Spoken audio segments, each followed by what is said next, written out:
And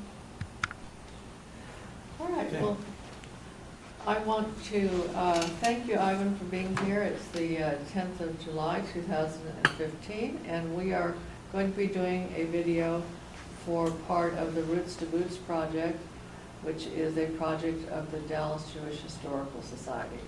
The way I'd like to start this interview is by asking you if you could tell us what you can about the history of your family on both the maternal and the paternal side prior to their arrival in South Africa, where they came from, how they came to South Africa, when and why. Okay, so I'll start on with my late mother's side, and I was actually born in Harare, Zimbabwe, and my late mother's married name Lila Thompson, her maiden name Lila Flax, and she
after World War II in the UK, from the UK to South Africa. So my mom went to visit her for a vacation and met with, while she was on vacation, met my father through my aunt, and that's when they decided to move up to what was then Rhodesia to live. So that's on my mother's side. I'm not sure if there's more depth that you want on there. No, that's fine. Tell me about your father. So my late father's name was Lou Thompson. As I said, my dad was not Jewish. Through some family history searching, we believe there were Jewish roots on the side of his family, because one of my uncles did some research which found out that part of the ancestry led to the Royal Navy in Gibraltar, and our ancestor, and I don't have those details, so I'm going to continue that study, married a Jewish woman in Spain, and they moved to the UK.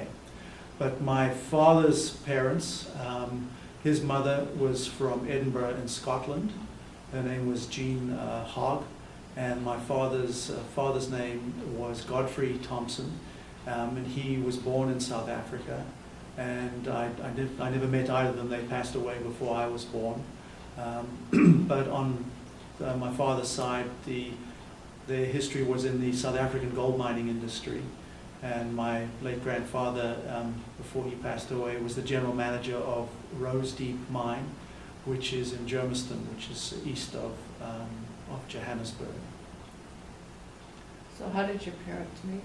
So they met on a blind date arranged by my aunt, and the story my mother told me was at the end of, they went out, there was a foursome that went out, including my great aunt, and when she, at the end of the evening, came home, she looked at my mother and said, "You're not to marry him," because she, I guess, saw on the first date that there was a connection, and my mother did end up marrying him. So that's how they met, in Durban in South Africa. For a period of time that my mother was in Durban, she was a qualified teacher, and at the time South Africa was under apartheid, My mother actually had a job at a school in Durban near Greyville Racecourse, which was a school that under apartheid was for children who looked black or mixed race, but whose parents were actually both white. And under the system of apartheid, because of these children's appearance, they were segregated into a school for them, and it tells you one of the travesties of apartheid, that these were kids whose, even though they had white parentage under the system of apartheid, they could not attend white schools, so they were educated in a school that's designed set up for kids who look black, but whose parents were white. My parents' experience of living in apartheid South Africa was one of the things, certainly on my mother's side, that caused her to want to leave South Africa. I would say my parents at that stage, and even to the time we lived in Zimbabwe, were not highly politically active, but were against against the racial discrimination, and so that caused my mom to decide to actually move up to what was then the Federation of Rhodesia and Nyasaland, which at that time in the mid-50s was a booming economy of 3 countries: Southern Rhodesia, Northern Rhodesia, and Nyasaland. Southern Rhodesia became Zimbabwe, Northern Rhodesia became Zambia, and Nyasaland became Malawi. I was born in 1959, so I don't have great memories of the last 4 years of that federation because it broke up in 1964. But for my mother, it was an area where she felt it was very progressive in terms of race relations, economic boom, etc. So my mom went up there, and my father followed her, and they got married up there. My mom continued her teaching career in Rhodesia. Unfortunately, what happened in 1965, the Southern Rhodesian government declared illegal or unilateral independence from Britain, and for the next 20 or 15 years there was conflict between that country and the UK, and unfortunately there was a civil war, a guerrilla war, which ultimately ended in the end of the white minority government and the transition to a democratic government, which was elected into power under Robert Mugabe, who since then has been in power ever since. A lot of political change there. During the time that your mother was teaching, what was it that your father was doing? So my father was an executive with a South African multinational corporation called Anglo-American Corporation. So he had been working in the South African Customs Service in the port of Durban, and when he moved to Rhodesia, he secured a job with Anglo-American and then rose through the ranks there. As I said, ended up as an executive running part of the forestry and mining business, as well as the head of human resources there. He retired from Anglo-American. And what was it like for you as a child living there? We had a very privileged existence, wonderful childhood.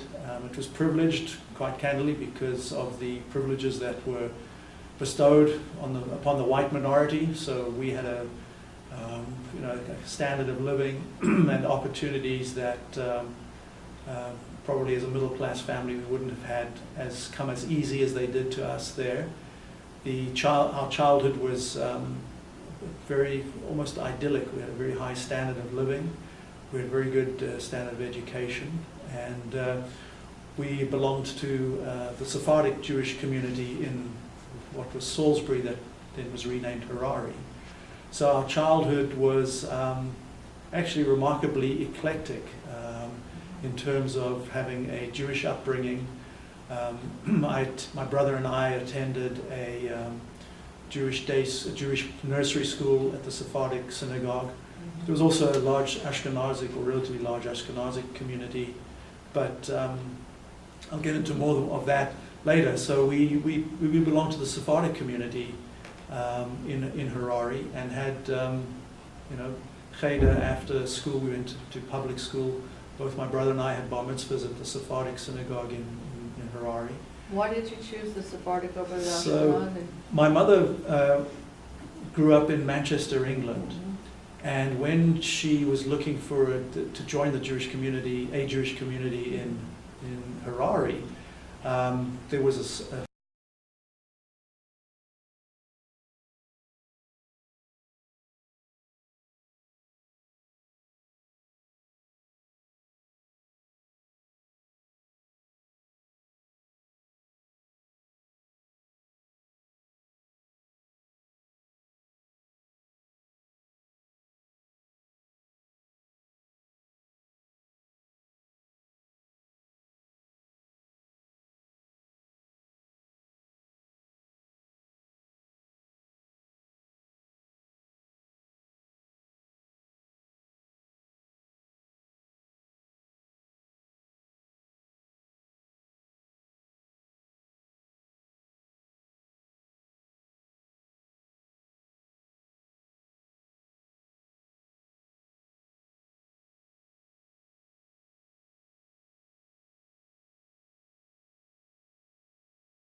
everything else for me was Sephardic food that was originally out of the basis of Rhodes Island, because the Sephardic community in Harare was essentially started by people who'd come from Rhodes Island in Greece and had either gone direct to what was then Rhodesia or had traveled through the Congo and had ended up in Rhodesia.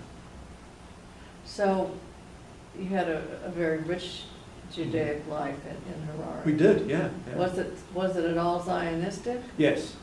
There was a large element of Zionism, and in my teen years I joined Habonim, as a Zionist youth movement, and the community was generally very pro-Israel, very supportive of Israel, and I do have memories of after the October 73 Yom Kippur War, in terms of going to community services in support of Israel, which were also very well supported by the then Rhodesian government. Mm-hmm. And also I remember the fundraising and raising funds for Israel, which was quite remarkable, because at that time Rhodesia was under economic sanctions and there was a shortage of foreign currency. But if I remember correctly, I think the Rhodesian government enabled funds that were raised for Israel to actually be sent to Israel through foreign currency that otherwise would not have been available.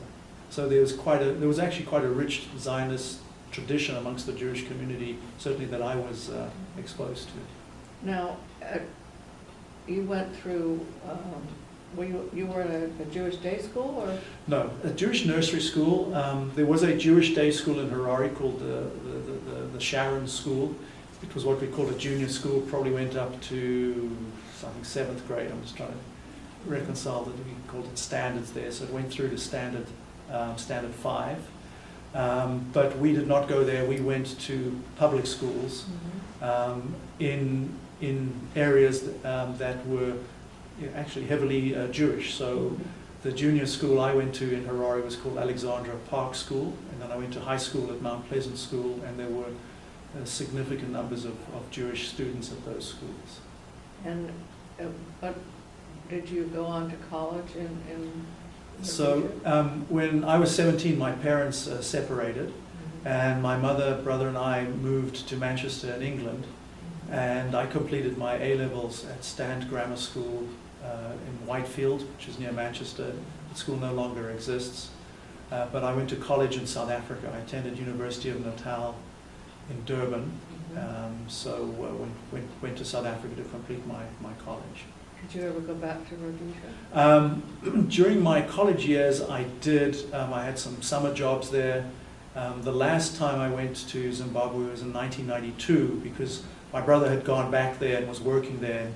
My wife and I had decided to immigrate to Canada, and so I went up to Zimbabwe just to see my brother before I headed to Canada. Yeah. Now, this is kind of, it's not off topic, but it's just kind of a side question. Have you met people in Dallas that were from Harare? Yes. Do you know Brian Cohen, Brian and Rose? Benzie, yes. Yeah, okay, Benzie. So the answer is yes. Yeah. Benzie Cohen has a cousin who lives in Toronto now, Teddy Levy. Teddy is married to Sandy. Sandy's late mother was my nursery school teacher in Harare. Yeah. So Sandy's maiden name was McGillnick, and Mrs. McGillnick was our nursery school teacher who became a very close friend of my mother. So yes, no Benzie and Rose Cohen. I'm also friendly with Jeff Levitt. I'm not sure if you know Jeff Levitt, but Jeff. No, but I know Benzie and Rose very well. Yes. So no Benzie, he's from Bulawayo. I'm from Right, Salisbury and Rose. Bulawayo, yeah. Jeff Levitt, who lives in Dallas, we were at high school together in Harare, and Deborah Lewin, who lives in Dallas, we were at high school. And I'm trying to think, I think there might be someone else from the Jewish community there, but yes.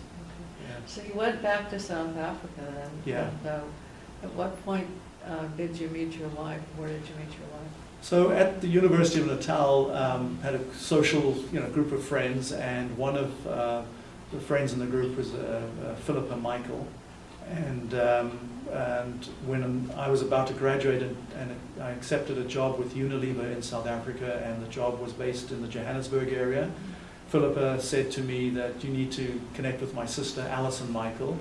And as it turned out, Alison came down to Durban, so met her. And when I got up to Johannesburg, started socializing with Alison and her group. And after being friends for about 3 years, we then figured we actually should probably start dating. So I met Alison through her sister, who's a college friend of mine, and we met in Durban, and became friends in Johannesburg, and then decided to get married. And so did you marry in Johannesburg? We did. It's the way life goes.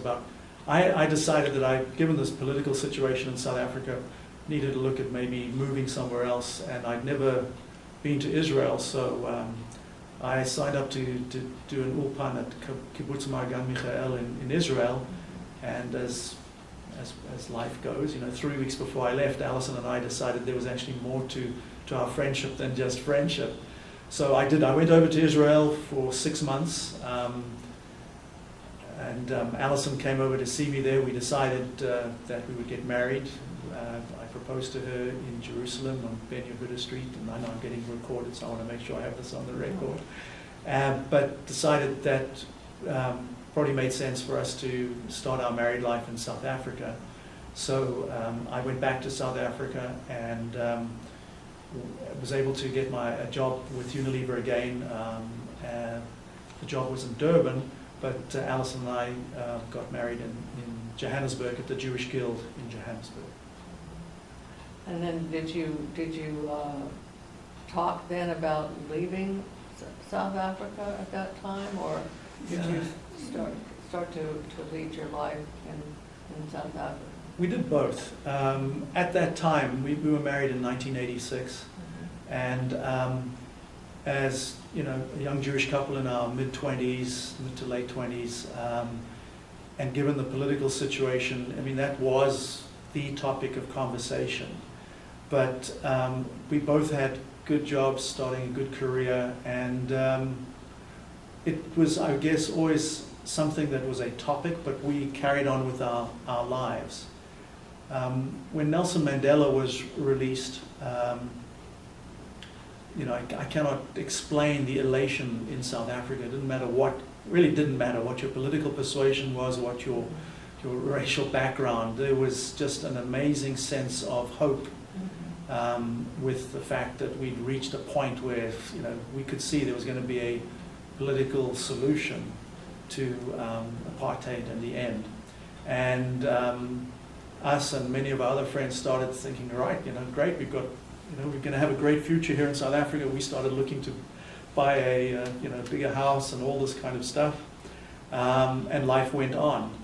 Unfortunately, the level of criminal violence in South Africa just continued to escalate, and a turning point for us that really led to our decision to decide to leave was we had our first daughter born in South Africa, Rachel, and we put her to bed and we sat down to watch the evening news. And my wife and I were just basically having a TV dinner watching the news, and they had live coverage of some political violence that was about 8 kilometers from our house. And my wife and I were eating our meal, watching all this violence, and some of it was pretty graphic. And we turned to each other and said, there's something wrong with us. We can eat our meal, watch this, and it's not impacting us. And that then triggered in us a look to say, look, we've got real concerns about the future and our ability to raise our daughter in that kind of environment where it had appeared to have stopped affecting us. And so in 1992, we did our research and decided that we had a good opportunity to be able to immigrate to Canada. So in 1992, we emigrated from South Africa and moved to Canada. Did you move with the same company that you were working with? I wanted to, but what was happening, the South African economy was not in great shape. There was a brain drain of talent, and Unilever basically said to the South African operation, look, we're really not going to try and encourage and facilitate the transfer of talent from the South African business to Canada. So I had asked, I said I'd love to be able to get a role in Canada, and what I was able to do with letters of introduction, connections, etc. So I did meet with senior executives in Unilever in Canada. There were no roles at that time, so I was able to find a job with a Canadian mining company, and as things go, shortly after I got that job, Unilever called me and said, hey, look, we've got a role, we think it might be of interest to you, but I'd already made my commitments to the role I was in, so I was not able to. But, and how long did you stay in Canada? So we stayed in Canada for 5 years, and we moved to Toronto because that was where the job opportunities were, large Jewish community, etc. But the job I took, because my profession is in human resource management, and what I really needed to do was to establish myself in the profession in Canada. But the agreement that Alison and I said was, right, whoever gets the job first, that's where we're going, because as immigrants we need to start getting established as quickly as we could. And the job I got was with a gold mining company at a mine site north of Lake Superior. And the joke was, it's not the end of the world, but it is the end of the road, and it was. Yeah. And yes, we had 9 months of winter. But we said, well, look, we'll go up there, we'll save money for a couple of years, move back to Toronto. Well, we stayed up for 4 years, had 4 wonderful years up there. Our second daughter, Danielle, was born in Sault Ste. Marie, Ontario. And we were the only Jewish family there. We did eventually discover that another one of our friends' wives was Jewish, but had essentially stopped practicing Judaism. So one of our key things was, okay, how do we maintain a Jewish life in a town, as isolated as it was? And we were very, very fortunate. I mean, the town was extremely welcoming, very interested in we were the first Jewish family there. So Alison took on the role, particularly when our older daughter Rachel, we started going to nursery school and the elementary school up there, in terms of when the Jewish holidays rolled around, she would be at the schools, educating kids and teachers on Jewish holidays, etc. And we connected with the Jewish community in Sault Ste. Marie, Ontario, which is about 4 hours drive southeast of where we were. Thunder Bay was about 4 hours drive west. And we had stopped in at Sault Ste. Marie when we drove up to the small town where we were going to live, called Manitowoc. And coincidentally, there was a South African Jewish family who were members of the shul there, so we connected, and there was actually, as we discovered, some connection between the families, which I can go into separately. But so we joined that community, which meant that for Pesach and Rosh Hashanah and Yom Kippur, we would drive the 4 hours and go and spend time with our friends, the Japhets, who were there, and that's how we retained a level of Judaism. Mm-hmm. Now, we knew that as the kids got older, we really needed to get back to a Jewish community like Toronto. So after 4 years, I was fortunate the company relocated me back to Toronto, Mm-hmm. and we lived in Thornhill, where there's a significant Jewish community, and actually a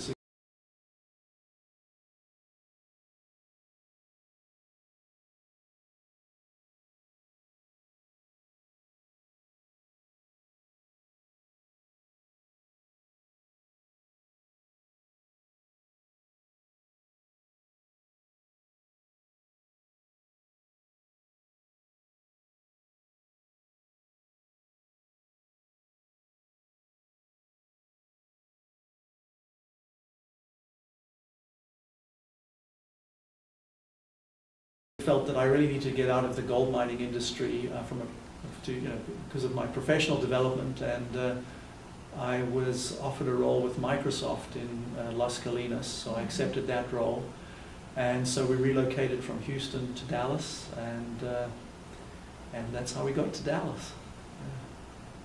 And with all of these relocations, you were able to get your visa status and all of that, and Yes. So by the time we left Canada, we had become Canadian citizens, Mhm. and then company sponsored visas and green cards when we were in the U.S. So very proudly today we have dual U.S. and Canadian citizenship. So yeah, we're here to stay. you're here to stay. Here to And stay. how old are your children at this point? So Rachel is 26, and she's now working in Manhattan. She works for an advertising agency.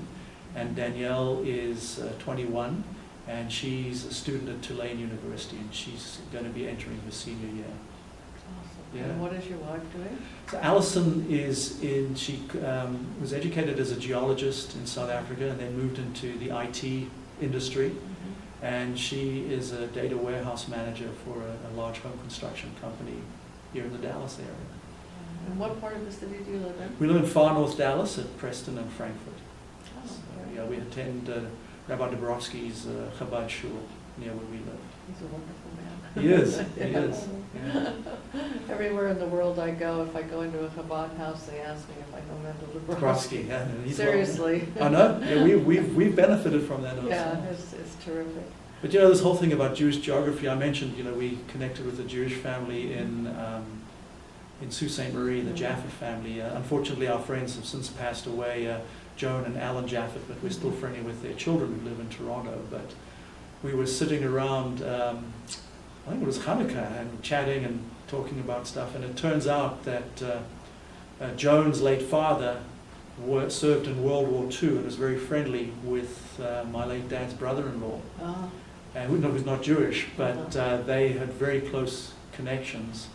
And my late father went to the same high school as Joan's late father in South Africa. So before we knew it, we had all these connections. And not only that, Alan brought a picture of his mom to show us. And in the photo was another woman who we were very friendly with my mother was very friendly with in Durban, and whose granddaughter actually is part of the Chabad community in Houston. So it's just the intertwining it is very with that, good. particularly that South African Jewish geography is quite remarkable. Yes, it is. Yeah. So, aside from belonging to Rabbi Dabrowski's shul, what other social or community involvements do you and your wife have here in Dallas? Not enough, but I'm a member of the Hebrew Order of David, HOD, which was started late last year, so we're involved with that. We attend the Jewish Film Festival. We're friendly with Peter and Brenda Marcus. But They're fabulous. They are. I'm on their committee to pick the films. Oh, really? Yes, I work Okay. very closely with Peter. and Okay, you Brenda. know what? Now I recognize you because I think I've seen you at some of the showings of films. Yeah. Okay. Oh, all right. yeah. So we love that. Obviously, the chili cook-off, if there are events at Chabad Shul, but apart from that, not enough involvement, to be candid, because we both work full-time and we just haven't cracked the code on how to make more time to be more involved with the community. Well, it's interesting, because I was trying to think of who it was I was interviewing last week, or the week before, had also mentioned the Hebrew Order of David, and I'd never heard of it before, and then I started to look it up. It seems like it's an organization that started in England and then moved to South Africa. So why don't you tell me a little bit more about that, so that we have that on record? Yeah, so actually when I was a student in South Africa, a friend of mine who's now lives in Sydney, Australia, had suggested that I get involved. I had no idea what it was, although when I was in high school, I was involved with an organization called Interact, which was like the Young Rotarians. So I joined Hebrew Order of David in Durban, and it's an organization for Jewish men of all ages, and it's an organization that promotes fraternity amongst Jewish men, but also one of the objectives is to give back to the community, not only the Jewish community, but the community in general. But it's more an organization for Jewish fraternity and to bring members of the Jewish community together for the purposes of doing good in the community. And I think the history of why it started in England was, at the time it was started, there was a lot of there was restrictions on Jewish membership of certain fraternal organizations, etc. So this was a way for Jewish men to get together and to help each other and to help the community. And here in Dallas, that's been spearheaded by three gentlemen, Martin Burke, Boris Gramont, and Gary Bonner. And it is not for Jews of South African heritage. It really is an organization for Jews in Dallas, and specifically for Jewish men to be able to get together and, as I said, have the fraternity and the opportunity to give back to the community, while at the same time building a strong Jewish fraternity. Sounds terrific. It is. Yeah, I don't think enough people know about it. No, and then one of the things that I think, I know that what we're doing as a lodge is slowly building and making sure we build the right foundations, and it's a very inclusive organization. So we want to make sure that more people do know about it and absolutely appreciate it. It's not a South African Jewish organization. No, not at all. But I think that the movement is quite strong in South Africa. It is, and that's at least what I'd read. You're right, and there are lodges in Atlanta, Toronto. I know they tried with limited success in Houston. I forget which other cities they're in, and in London. Well, what other things are important for us to know about you as a person, in terms of your history, or things that you'd like to leave from a legacy standpoint, verbally to your children and to the community? I haven't thought about that. Well, I think just the importance of affiliation with the Jewish community, and the importance of affiliation with the synagogue. In South Africa and Zimbabwe, I was not brought up in a kosher home, etc., but the synagogues were Orthodox synagogues. Now, we had Reform, and there still are Reform synagogues, and I think that the membership and the movement there is growing. For me, what I would say to future generations is belong, affiliate, because the benefit to yourself, selfishly, in terms of having that support network and the foundation and grounding in Jewish values is so terribly important. And join a synagogue, and even if even if you're only able to make it there on the high holidays, do it, because don't lose the connection with the Torah, because it's the blueprint for life. And the more you're able to observe, the stronger our community will be. But also, don't be put off if you feel that because you can't do it all, you shouldn't do any of it. No, get in there and get involved. On a non-religious side, things like we have in Dallas with the the chili cook-off. I mean, it's just a wonderful community event where it doesn't matter which part of the community you belong to or affiliate with. We're all together at one event, and you know the Va'ad HaKashrut, you know, supervises it. So there's a standard of kashrut that makes it comfortable for everyone in the community to participate. Whereas I know in some other cities where they don't have the benefit of a local Va'ad, you know, certain parts of the community are not able to participate in community events because the standards are not the standards that they ascribe to. And we have such a wonderful religion and such a wonderful future as a religion, particularly in the United States as a free country. Don't take it for granted. Get involved and affiliate and join. Thank you so much. It's been a real pleasure getting to know you. Likewise, thank you. And we wish you all the best, wish your family the best. Thank you.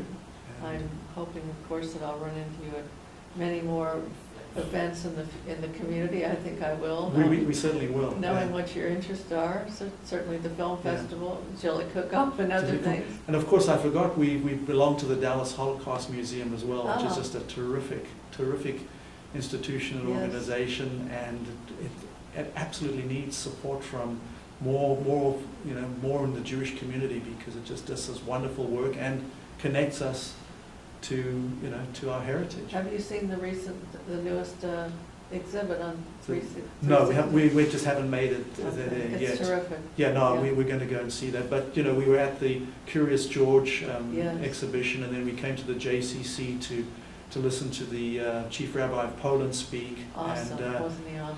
it's fantastic. And in fact,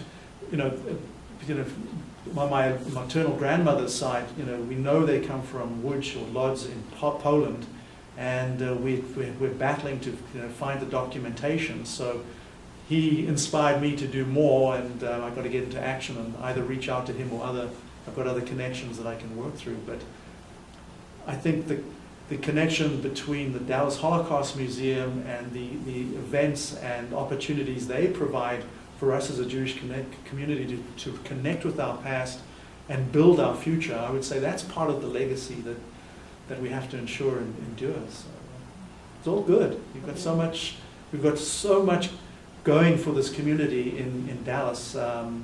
We cannot take it for granted, because it takes the efforts of people like you and others who volunteer and do the work you do to make sure that we continue the legacy. Well, thank you so much for realizing that, and thank you for being part of that and being active as well.